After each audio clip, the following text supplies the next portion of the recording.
রাজা রানী সবাই আছেন, তাদের মুখ ভারী। কারোর সাথে ঝগড়া হয়েছে নাকি আরি? না না না না, আরি ভাব কিছু হয়নি সভাকবি। আসলে অনেক দিন তো কৃষ্ণনগরে কাটালাম, তাই এবার ভাবছি একটু বিদেশ যাব। আমাদেরকেও নিয়ে চলুন না। যাব। আরে বাবা, ঘুরতে গেলে আমি নিশ্চয়ই নিয়ে যেতাম, কিন্তু আমি এখন বাণিজ্যে যাচ্ছি। আর আমিও তোমাদের মহারাজের সাথে যাচ্ছি।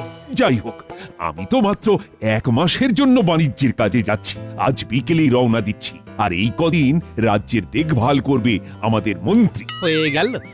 খাজাঞ্চি, মুক্তারনামা নিয়ে এসো তো।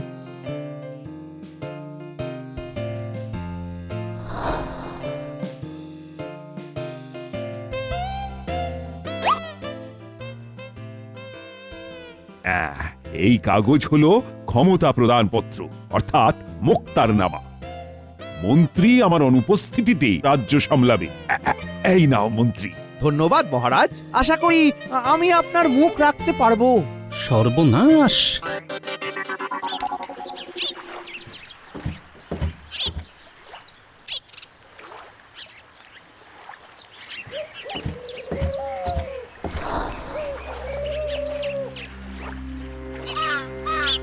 উফ, কষ্টে আমার বুকের ভিতরটা ফেটে যাচ্ছে। মহারাজ রানীমা চলে গেলেন, তোমরা চলে যাও, যাও, কালকে রাজসভায় দেখা হবে। আর হ্যাঁ, আমি মহারাজের মতো রাজসভায় বসবো না। আমি নিজের বাড়ি থেকেই রাজসভা নিজের মতন চালিয়ে নেব। কাউকে দরকার হলে ডেকে নেব। আচ্ছা, আমরা আমাদের বেতন পাবো তো? না, এই 1 মাস আমি কোনো বাজে খরচ করতে চাই না। তোমরা সবাই অকাজে। এটা কিন্তু খুব খারাপ হচ্ছে মন্ত্রী মশাই। বেতন না পেলে আমাদের সংসার চলবে কি করে? সব তোমাদের ব্যাপার। যাও যাও যাও, নিজের বাড়ি যাও, যাও। এবার তো গাছতলায় বসে ভাগ্য গণনা করতে হবে। আমার তো এবার বাড়ি বাড়ি পুজো করতে যেতে হবে। মা, আমি কি করি? হ্যাঁ, 1 মাস এখন কেঁদে কেঁদেই মরি।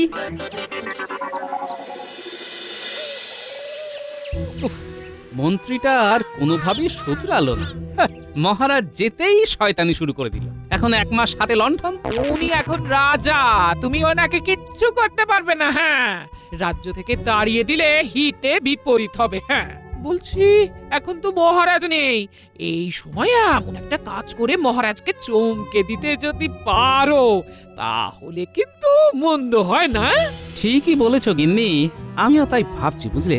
আচ্ছা, তুমি গতবার শীতে 2টো সুন্দর আসন বানিয়ে দিয়েছিলে, মনে আছে? ওরকম আরো বানিয়ে দিতে পারবে? হ্যাঁ হ্যাঁ, এই দুপুরবেলা তো আমার কোনো কাজ থাকে না গো। অবশ্যই পারবো, কিন্তু তোমার হঠাৎ আসন লাগবে কেন? আসনগুলো বিক্রি করলে কেমন হয়? কিছু অতিরিক্ত টাকা হলে তো মন্দ হয় না, বলো? তোমা মন্দ হবে কেন, বরং ভালোই হবে, ভালোই হবে। আমি আবার ভাবছি, রাজ্যের বাকি মহিলাও যদি দুপুরবেলাটা শুয়ে বসে না কাটিয়ে কোনো একটা হাতের কাজ করতো, তাহলে কেমন ভালো হতো। হ্যাঁ, প্রত্যেকেরই কিছু না কিছু রোজগার হতো। এক কাজ করি, হ্যাঁ, সবাই মিলে একটা জায়গায় সভা রাখি, ওখানেই খোলসা করব। তোমাকে কিন্তু অনেক দায়িত্ব নিতে হবে গিন্নি। বেশ, তুমি যা বলবে। কি গো গোপাল দাদা, হঠাৎ ডাকলে যে? কি ব্যাপার? তোমার ডাক শুনে চলে এলাম। শোনো, তোমরা যে এসেছো এতে আমি খুব খুশি হয়েছি। আমি চাই আমাদের গ্রামের মেয়েরা সকলে এগিয়ে আসুক, নিজেদের বাড়ির আর হাতের কাজ শেষ করে ওরা এমন কাজকর্ম করুক যেটা ওরা পারবে আর যেটা ওরা জানে। এইভাবে এগিয়ে এলে ওরা স্বাবলম্বীও হবে আর বাড়তি 2টো রোজগারও হবে। বেশ, এতে নারী শক্তির বিকাশ হবে। একদম তাই। গোপাল, হঠাৎ করে তোমার এই রকম চিন্তা হওয়ার কারণ কি? কারণ একটাই, এখন মহারাজ বাণিজ্যে গিয়েছে। এদিকে আমরা যদি ঘরে ঘরে হস্তশিল্পের একটা বিকাশ ঘটাতে পারি, তাহলে মহারাজ পরবর্তীকালে আমাদের বানানো জিনিস বিদেশেও বিক্রি করতে পারবেন। এত বছর এই গ্রামে আছি, কাউকে কোনোদিন এই বিষয় নিয়ে ভাবতে দেখিনি। খুবই ভালো বলেছো, কিন্তু কিভাবে এগোনো হবে কিছু ভেবেছো? হ্যাঁ, ওই সেইটা নিয়ে আমার গিন্নি বলবে। বাবা বাবা বাবা, গোপাল, তোমরা কর্তাগিন্নি একসাথে মাঠে নেমে পড়েছো। দারুণ দারুণ। সবার আগে তো আমাদের একে অপরের পাশে থাকতে হবে, সবাই সবাইকে সাহায্য করতে হবে। এই জিনিসটা মাথার মধ্যে গেঁথে ফেলতে হবে যে আমরা একা কিছুই করতে পারবো না। হ্যাঁ, কাল থেকেই আমরা কাজ শুরু করছি। কিন্তু তোমরা নিশ্চয়ই জানো ওই হইচই না করে বরং খুব সন্তর্পণে কাজটা করতে হবে তোমাদের, কারণ এখন এই রাজ্যের শাসন ওই মন্ত্রী মশাইয়ের হাতে, আর উনি তো নিজের ছাড়া অন্যের ভালো কোনো দিনই চাইতে পারেন না।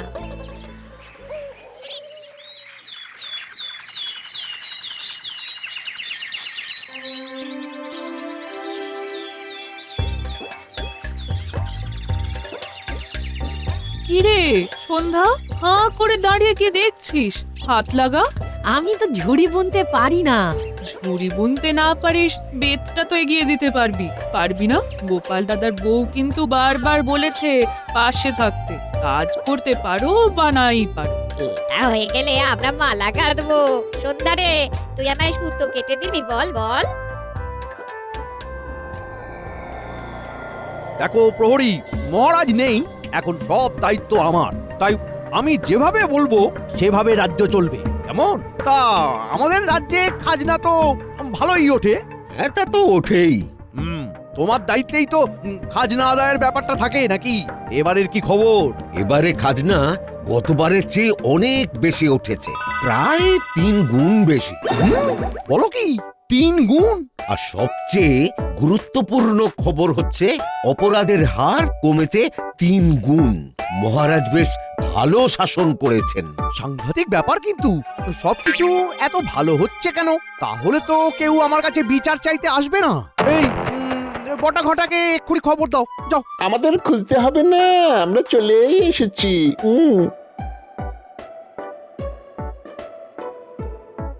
তা আমি রাজা হওয়ার পরে কারো মনে রাক্ষোভের কোনো খবর আছে নাকি? না না না না, তা নেই, তবে তার চেয়েও আরো বড় খবর আছে। গোপাল যা প্যাঁচ কষেছে না। কি প্যাঁচ? আপনি কাগজে কলমে রাজা হলেও গোপাল জনগণের রাজা হয়ে বসে আছে। গতকাল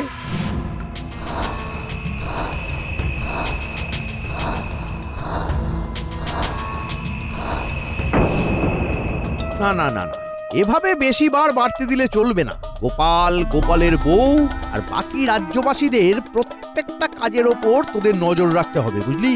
তা তো রাখবই। এখন আপনি রাজা, শুধু আমাদের ওই বকশিসটা এবার হাত খুলে দেবেন লক্ষ্মীটি। ঠিক আছে, আরে সেসব নিয়ে তোদের আর ভাবতে হবে না। যা যা, এক্ষুনি কাজে লেগে পড়, যা।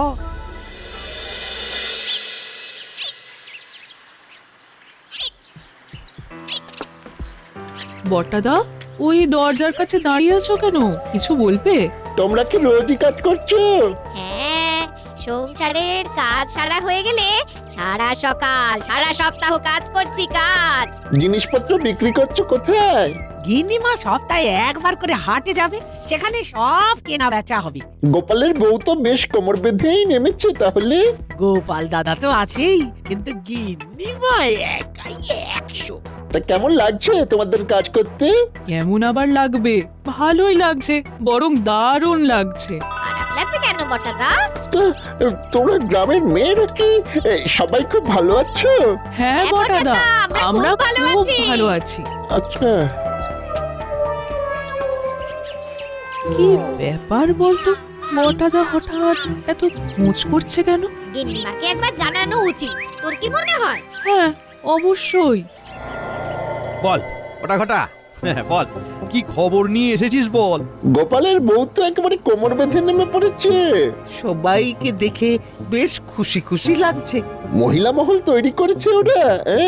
আমি এখন এই রাজ্যের রাজা। হ্যাঁ, আর আমরা আপনার সাময়িক মন্ত্রী। শোন, মহারাজ কৃষ্ণচন্দ্র অত্যাধিক প্রজাদরদী ছিলেন, তাই সিন্ধুক ভরাতে পারেননি। সিন্ধুক ভরাতে গেলে প্রজাদের লুটতে হবে। এটা একদম হক কথা বলেছেন। প্রজা খুশি থাকলে রাজা খুশি থাকবে কি করে? সমর্পণ করা জীবনের কোনো মূল্যই নেই। তাই আপনাকে এমন একটা বুদ্ধি ভাবতে হবে যাতে এই 1 মাসের মধ্যে আপনি অগাধ সম্পত্তি করতে পারবেন, প্রচুর পয়সা কামিয়ে চিরকালের জন্য বিদেশ চলে যাবেন। এই তো একটা মনের মতো কথা বলেছিস এতক্ষণে।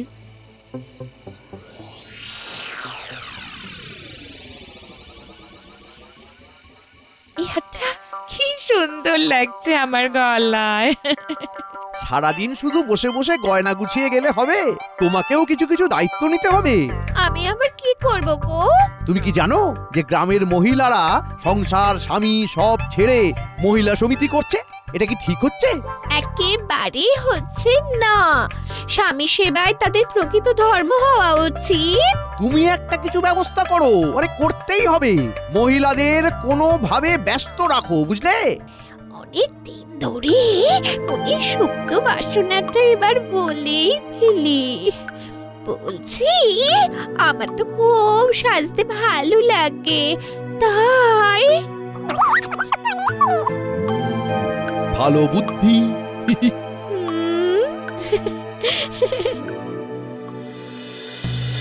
শুনুন শুনুন শুনুন, আগামীকাল থেকে গ্রামের সমস্ত মেয়েদের মন্ত্রীগিন্নি সেবায় সময় দিতে হবে। শুনুন শুনুন শুনুন। আজ 20টা ঝুড়ি শেষ করবই। তোমার কি অবস্থা? আমি তো সকাল থেকে মালা গেতেই চলেছি, আজ একটু টেনে কাজ করবই যেভাবে। শুনুন শুনুন শুনুন, আগামীকাল থেকে গ্রামের সমস্ত মেয়েদের মন্ত্রীগিন্নি সেবায় সময় দিতে হবে। শুনুন শুনুন শুনুন। সে কি, সংসারের এত কাজ সামলে তো আমরা এটুকুই সময় পাই, সেটাও চলে যাবে? এ তো সাংঘাতিক কথা, এভাবে কি করে হবে?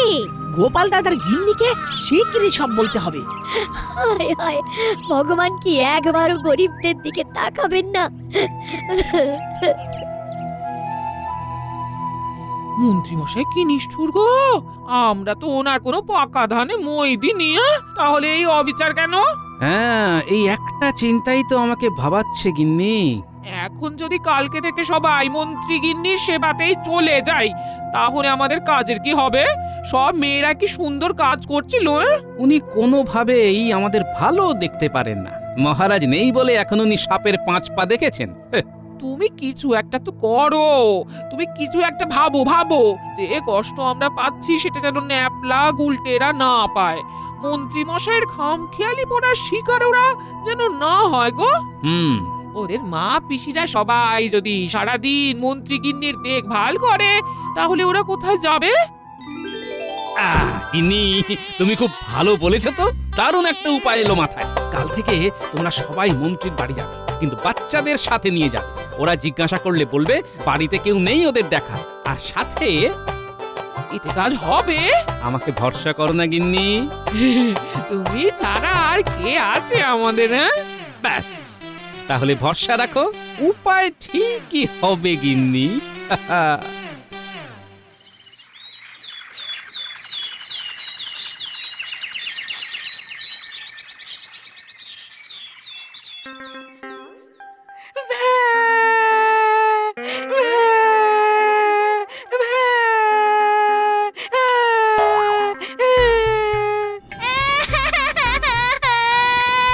আমাদের খিদে পেয়েছে, খেতে দাও।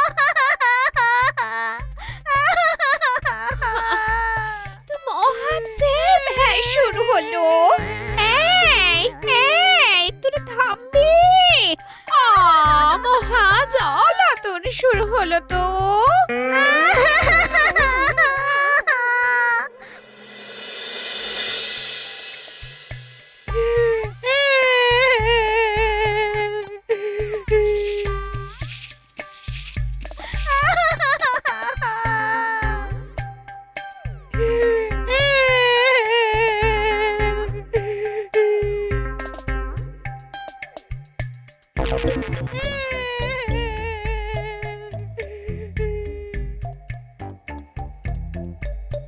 আরে তোমাকে উপায় বার করতে বলেছিলাম, তুমি তো চাঁদের হাট বসিয়ে দিলে। হ্যাঁ, একটা কাজও কি তোমাদের দিয়ে হবে না নাকি? তোমার কথা মতো কাজ করেছি, আর আমি কি করব? দূর করো সবাইকে। আমি অন্য উপায়ে এদের জব্দ করব। এবার আমাকেই মাঠে নামতে হবে। হ্যাঁ,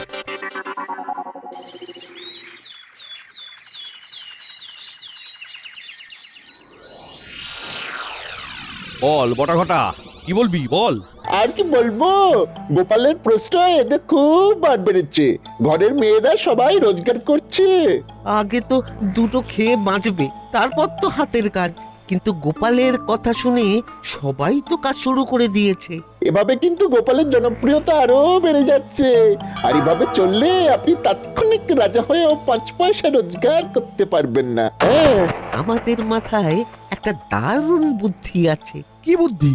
এক কাজ করুন, চারিদিকে রটিয়ে দিন উন্নয়নের জন্য কাল থেকে প্রত্যেক পরিবারকে 50 মোহর করে খাজনা দিতে হবে। কারণ তারা ঘরে ঘরে কাজ করছে, তাও আবার রাজার অনুমতি ছাড়া। ঠিক বলেছিস। আরে 50 মোহর খাজনা যে না দেবে, তাকে আমার বাড়িতে এসে খেটে 50 মোহরের সমতুল্য কাজ করতে হবে। ভালো বুদ্ধি না?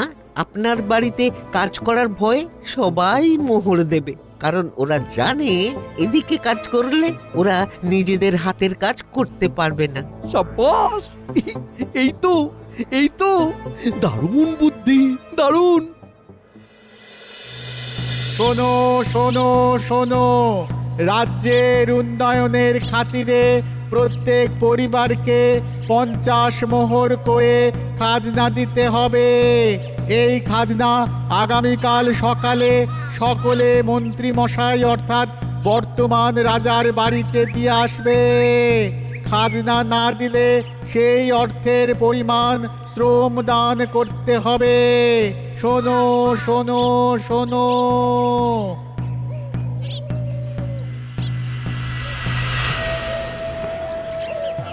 অনেক কষ্টে তো মেয়েগুলো ঘুরে দাঁড়াচ্ছিল, এর মধ্যে আবার নতুন ঝামেলা। গোপাল গোপাল, তোমরা এটা মেনে নিও না। বলছে খাজনা নাকি 50 মোহর। এবার যারা দিতে পারবে না তাদের ওই মন্ত্রীর বাড়িতে গিয়ে খাটতে হবে। মেনে নেওয়ার প্রশ্নই ওঠে না, ঘুরে দাঁড়াতেই হবে, পারতেই হবে। হ্যাঁ, এই মুহূর্তেই তো আমাদের ঘুরে দাঁড়াতে হবে, আমাদেরই ঠিক করতে হবে আমরা কি করব। তোমরা মেয়েরা কি চাও বলো? হ্যাঁ, কিন্তু মন্ত্রী মশাইয়ের এই অন্যায় অত্যাচারের হাত থেকে কিভাবে মুক্তি পাওয়া যায় বলো তো? একটা কথা মনে রেখো, একতাই বল। আমরা সবাই একসাথে চেষ্টা করলে নিশ্চয়ই কোনো না কোনো একটা উপায় বের হবে। হ্যাঁ গিন্নি, ঠিক বলেছো। আমাদের আগের বারের মতন একটা চমক দিতে হবে। যতবার মন্ত্রী মশাই তোমাদের রোজগারের পথে বাধা হয়ে দাঁড়ানোর চেষ্টা করবেন, ততবার ওনার চাল আমরা বানচাল করে দেবো। শোনো, আমরা একটা কাজ করব। মন্ত্রী মশাই, অত খাজনা দেওয়া যাবে না। পরিবার পিছু 50 মোহর মুখের কথা নাকি? হ্যাঁ, আপনি কাজ বলুন, কি কাজ করতে হবে, আমরা কাজ করে দিচ্ছি। আপনি শুধু বলুন কি কাজ করতে হবে, আমরা সবাই আপনার বাড়িতে কাজ করতে রাজি আছি। আরে এ তো আচ্ছা বিপদে পড়া গেল। পুরো রাজ্যের লোক সবাই তো চলে এসেছে। বলুন, আমরা অপেক্ষা করছি। কি করতে হবে বলুন। আমরা সবাই আপনার বাড়িতে কাজ করব, কিন্তু খাজনা দেব না। আরে তোমরা মোট কতজন আছো? প্রায় সব রাজ্যবাসী আছে। আজকে থেকে আমরা কেউ আপনাকে খাজনা দেবো না, তার বদলে আপনার বাড়িতে কাজ করব। এই মাটি করেছে ও মন্ত্রী মশাই, এত লোককে বাড়িতে জায়গা দেবেন কি করে? তোদের কিছুই করতে হবে না ওরে, তোদের কিছুই করতে হবে না। তোরা ফিরে যা, ফিরে যা, যা যা যা। আরে আমি আমার কথা ফিরিয়ে নিলাম, যা। তাহলে তো ভালোই হলো। এই চলো, তোমাদের কাউকে কোনো খাজনা দিতে হবে না। সবাই যেরকম কাজ করছিলে আবার শুরু করো। মহারাজ ফিরে আসলে তখন এর বিচার হবে।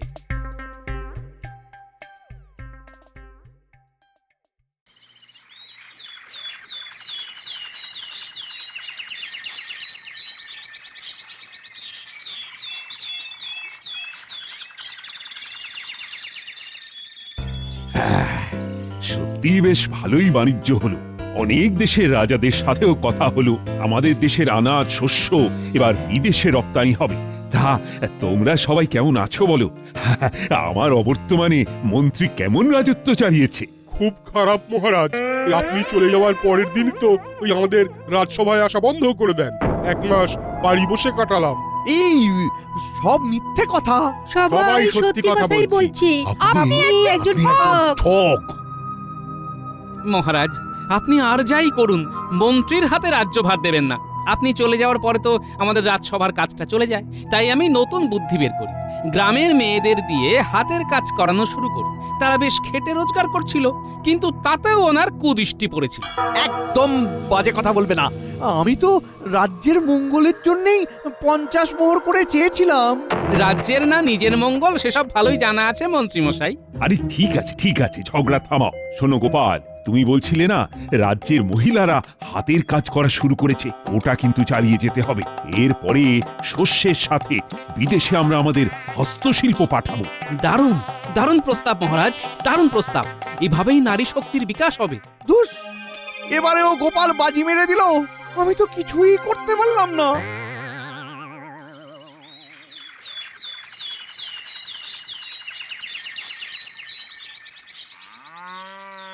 সত্যি গোপাল দাদা, তোমার এই ঋণ কোনোদিন ভুলবো না। এই নাও, এই নাও মিষ্টি খাও। এই নাও গোপাল দাদা, মাংস খাও।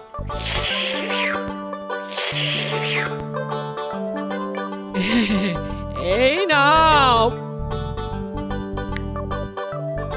পায়েস খাও।